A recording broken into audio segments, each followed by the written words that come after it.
Hello ladies and gentlemen, welcome to the Outer Rim Cantina. My name is Alan and today we are going to be talking all about Star Wars Episode 1, The Phantom Menace, because it just turned 20 this past Sunday. The very first prequel film and the first Star Wars film to be released in theaters since Return of the Jedi way back in 1983. The Phantom Menace from day one has always been something special to an awful lot of Star Wars fans.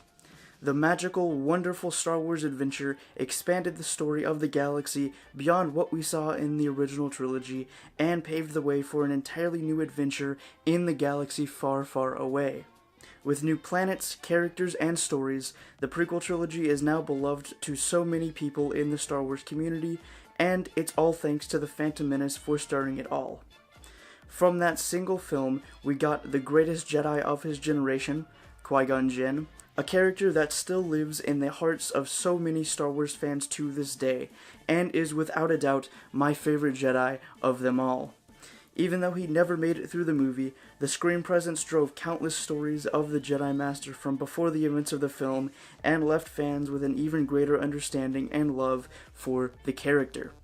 And speaking of stories about Qui-Gon Jinn, still reading this, I'm about halfway through Master and Apprentice right now, as you can see from my bookmark right there. Actually, I guess a little over halfway. I'm a very slow reader just because of everything going on in my life, but I'm very much enjoying this book. If you guys are thinking about picking up Master and Apprentice and you're a fan of Qui-Gon Jinn, then just definitely do it because it's an amazing read so far.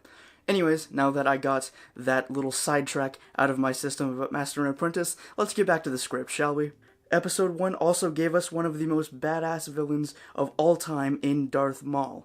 Someone that, at the time, we thought was surely dead after being cut in half by a young Obi-Wan Kenobi, but who made his appearance over 10 years later in the animated TV show Star Wars: The Clone Wars. From there we learned that Maul had survived all those years, fueled by his pure hatred for the young Padawan who had robbed him of his legs and of his destiny to lead the Clone Wars by his master, Darth Sidious's side.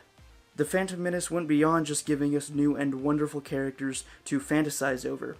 George Lucas, with the help of a little-known actor named Ahmed Best, pioneered the use of motion capture and CGI for film and television. Best poured his heart and soul into the character of Jar Jar Binks, and that passion and dedication showed both on screen and when the actor came to the occasional Star Wars celebration. Despite looking back on the film with praise and nostalgia now 20 years later, it wasn't always like that. At the time of its release, it was despised by many in the Star Wars community, and drove not only disdain for Star Wars as a whole, but real hate towards not only George Lucas, but the actors who portrayed these now beloved characters, namely Ahmed Best and Jake Lloyd. The hate got so bad for both of them, it caused them to stop acting altogether, and drove them both down dark paths of depression and pain. Despite that, 20 years after its initial release, the blemish on the Star Wars community is for the most part in its past, as the kids who grew up laughing along with Jar Jar and being amazed by the special effects of the Phantom Menace are now old enough to defend their childhood Star Wars stories and show their support for both the films and the actors who brought Lucas' ideas to life.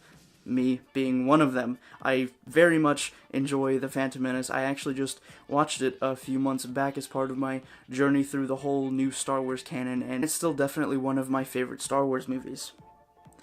This 20th anniversary of Episode 1 is the perfect chance to look at the Star Wars saga as a whole and think about how opinions and views will change once again in the next 20 years.